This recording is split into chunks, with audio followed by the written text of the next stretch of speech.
በዓለም አቀፉ ፖለቲካ ድርጊትና እሳቢያቸው የማይገመት የሚባሉት ዶናልድ ትራምፕ ወደ ነጩ ቤተ መንግስት ከተመለሱ በኋላ የወሰዷቸው እርምጃዎች በሞስኮ የሚገኙ የፖለቲካ ልሂቃንን እንቅልፍ የሚነሳ ሆነዋል። ባለፈው ዓመት ትራምፕ ስልጣን ሲይዙም በክሬምሊን አካባቢ የነበረው ጥንቃቄ የተሞላበት ተስፋ አሁን ወደ ከፍተኛ ስጋት ተቀይሯል። ትራምፕ በኢራን ላይ የሰነዘሩት ጥቃትና የአያቶላ አሊ ሀማንን መገደልን ተከትሎ አክራሪ ሩሲያውያን ፑቲን በዩክሬን ላይ የጀመሩትን ጦርነት እጅግ አጠናክረው እንዲገፉበትና ከአሜሪካ ጋር የሚደረግ ማንኛውንም ድርድር እንዲያቆሙ የሚወተውቱበት አዲስ እሳቤ ፈጥሯል። በሩሲያውያኑ ዘንድ ከሞስኮ ጋር መስማማት የሚችሉ የተግባር ሰው ተደርገው ሲታሰቡ የቆዩት ትራምፕ ሰሞኑን በኢራን ላይ የፈጸሙት ጥቃት እይታውን ቀይሮታል። በቴሌግራም ገጹ ከ800 ሺህ በላይ ተከታዮች ያሉትና ኮሎኔል ካሳድ በሚለው ስሙ የሚታወቅ ተጽዕኖ ፈጣሪ ወታደራዊ ጦማሪ ቦሪስ ሮዚን ትራምፕን የታወረ ጭራቅ ሲል ጠርቷቸዋል። ሮዚን ከእንዲህ አይነቱ ሰው ጋር ወደ ድርድር መግባት ሞኝነት ብቻ ሳይሆን ሀገር መክዳት ነው ሲል አክሏል። ይህ ቁጣ በጦማሪዎች ብቻ የተገደበ አይደለም። ታዋቂው የሀገሪቱ ባለሀብት ኮንስታንቲን ማሉፌቭ አሜሪካን ለመላው ዓለም ስጋት የሆነች መሪ አልባ ሀገር ሲል ገልጿታል። ማሉፌቭ አሜሪካ በዩክሬን ጉዳይ ላይ የምታደርገው ንግግር ሁሉ ሴራ ያዘለ ነው፣ ዋሽንግተን አውሮፓንና ሩሲያን ለማዳከም ጠንክራ እየሰራች እንደሆነም ይከራከራል። የኢራን ጥቃት አሜሪካ የገባችውን ቃል እንደማታከብርና ማንኛውንም ድርድር እንደ ቀልድ እንደምትጠቀምበት ማረጋገጫ ሆኗቸዋል። ለሪፐብሊካኑ መሪ ሞትን የተመኙ የሩሲያ ምሁራንም ጥቂት አይደሉም። የፖለቲካ ተንታኙ አንድሬ ሲዶሮቭ ስቴት ቲቪ ላይ ቀርቦ ባደረገው ቃለ መጠይቅ ጉዳዩን ይበልጥ ግላዊ አድርጎታል። ሲዶሮቭ ትራምፕ በ2024 ከደረሰባቸው የግድያ ሙከራ መትረፋቸው በራሱ የሚያስቆጭ እንደሆነ በመግለጽ አሁን ዓለምን ማን የመራት እንደሆነ በሚገባ የታወቀበት ወቅት እንደሆነ ተናግረዋል። ሩሲያ በዩክሬን ጉዳይ ተዘፍቃ ባለችበት ወቅት ዋሽንግተን የዓለምን ካርታ በፈለገችው መንገድ እየቀየረች ነው ሲሉም ስጋታቸውን ገልጸዋል። በሞስኮ የሚገኙ የደህንነትና የፖለቲካ ልሂቃን ትራምፕን የሚፈሩት በኢራን ላይ የተፈጸመ ባለው ጥቃት ምክንያት ብቻ አይደለም። ትራምፕ ስልጣን ከያዙ ወዲህ የሩሲያ ታማኝ አጋሮችን የሀገራት መሪዎች ውድቀት ያጋጠማቸው መሆኑ አስፈሪ አካሄድ ነው። አጋጣሚው ሩሲያ እንደ ቀድሞዋ ሶቪየት ህብረት አጋሮቿን መከላከል አለመቻሏን ቁልጭ አድርጎ ያሳያል።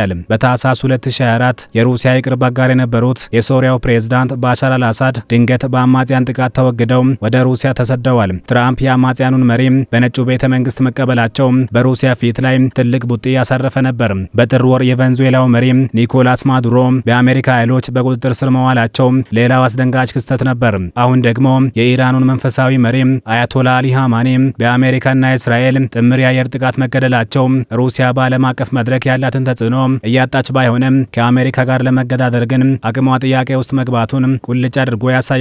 ታዋቂው ሩሲያዊ ፈላስፋ አሌክሳንደር ዱጊን ይህንን ሲገልጸው ኢራን ከወደቀች የትራምፕ ቀጣዩ ኢላማ እኛ ነን ሲል ተናግረዋል። ዱጊን ቀደም ሲል ትራምፕን እንደ ትልቅ ተስፋ ያያቸው ቢሆንም አሁን ግን ከሜክ አሜሪካ ግሬት አገን ወይም አሜሪካን ወደ ታላቅነቷ ከመመለስ መሪ ወጥተው ወደ ኒዮ ኮንዘርቫቲቭ ፖሊሲ በመሸጋገራቸው ከእርሳቸው ጋር ምንም አይነት ግንኙነት ሊኖር አይገባም ሲል ይሟገታል። በዋሽንግተን የጦርነት ነጋሪት ቢጎሰምም የቭላዲሚር ፑቲን መንግስት ግን አሁንም ጥንቃቄ የተሞላበት እርምጃ እየወሰደ ነው። ክሬምሊን የአሜሪካን ድርጊት ምክንያት አልባ ወረራ ሲል ቢያወግዝም ትራምፕን በግል ከመንቀፍ ተቆጥቧል። ይህ የሆነበት ምክንያት ሩሲያ አሁንም ትራምፕ በዩክሬን ጦርነት ላይ ለሞስኮ የሚጠቅም ስምምነት ያመጣሉ የሚል ተስፋ ስላላት ነው። ሩሲያና ኢራን ባለፈው ዓመት ጥር ወር ላይ ሰፊ የትብብር ስምምነት ተፈራርመዋል።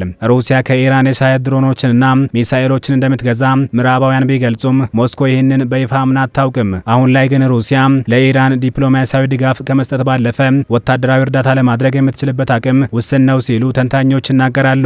ምክንያቱም ሩሲያ ራሷ በዩክሬን ጦርነት ውስጥ ተዘፍቃለችና። ቢሆንም ግን የሩሲያ የውጭ ጉዳይ ሚኒስትር በኢራን የኒውክሌር ጣቢያዎችና የመንግስት ህንፃዎች እንዲሁም ሰላማዊ ዜጎች ባሉባቸው አካባቢዎች ላይ እየተፈጸመ ያለውን ጥቃት ተቀባይነት የሌለውና ዓለም አቀፍ ሕግን የጣሰ ሲል አውግዞታል። ይሁንና በዋሽንግተን ላይ ድፍረት የተሞላበት አካሄድ ከመከተል ሞስኮ ተቆጥባለች። ትራምፕ የሩሲያን አጋሮች አንድ በአንድ መልቀማቸው ፕሬዝዳንት ፑቲንን ወደ ጥግ ገፍቷቸዋል።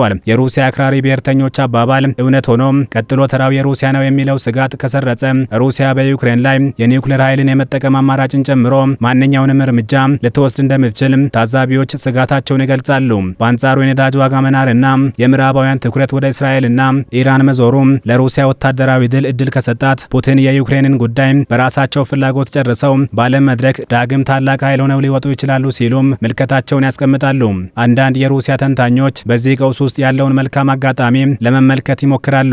የፕሬዝዳንት ፑቲን ልዩ መልእክተኛ ክሪል ዲሚትሪቭ በመካከለኛው ምስራቅ ያለው ግጭት የነዳጅ ዋጋን ካናረው በምዕራባውያን ማዕቀብ የተጎዳው የሩሲያ ምጣኔ ሀብት ሊያገግም ይችላል ይላሉ።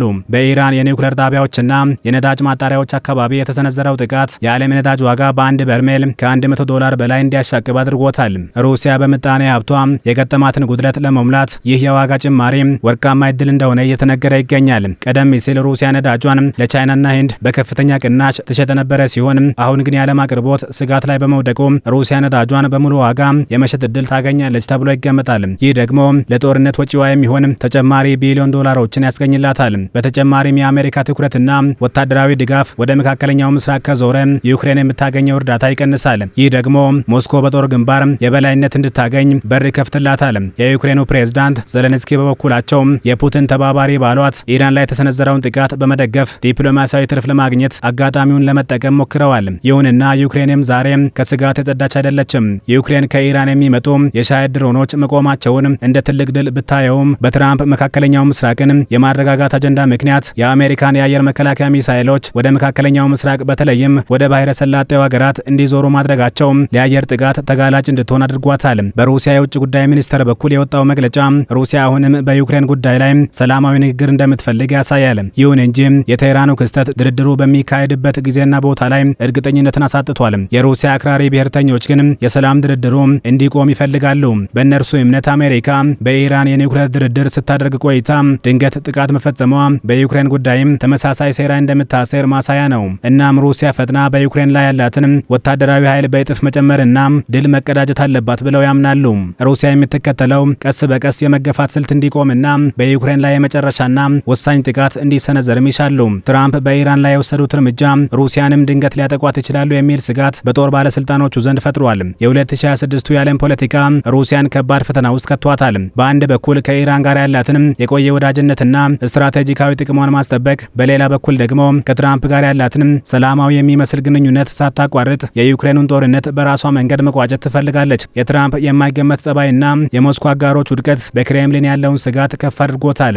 ሩሲያ እንደ ቀድሞዋ ሶቪየት ህብረት አጋሮቿን መከላከል አለመቻሏ ደግሞ በውስጥ ልሂቃን ዘንድ ያለውን ቅሬታ አባብሶታል። በመሆኑም ፑቲን በሚቀጥሉት ጊዜያት የሚወስዱት እርምጃ የሩሲያን ዓለም አቀፍ ተጽዕኖና የዩክሬኑን ጦርነት መዳረሻ የሚወስን ይሆናል። የአክራሪ ብሔርተኞች ሩሲያውያኑ ጩኸት ፑቲን ጦርነቱን እንዲያፋጥኑት ግፊት ያደረገባቸው ነው። ፕሬዝዳንቱ አሁንም ተስፋ ያልቆረጡበትና ሀገራቸው ከትራምፕ ጋር ለመደራደር የምታደርገው ጥረት ከተሳካ ሰላም ሊያመጣ ይችላል። ካልሆነ ግን ዓለም ዚዮኖች ወደሚፋለሙበት ህዝብ ጨራሽ የጦርነት አዙሪት መግባቷ የማይቀር ነው ሲሉ ተንታኞች ስጋታቸውን ይገልጻሉ።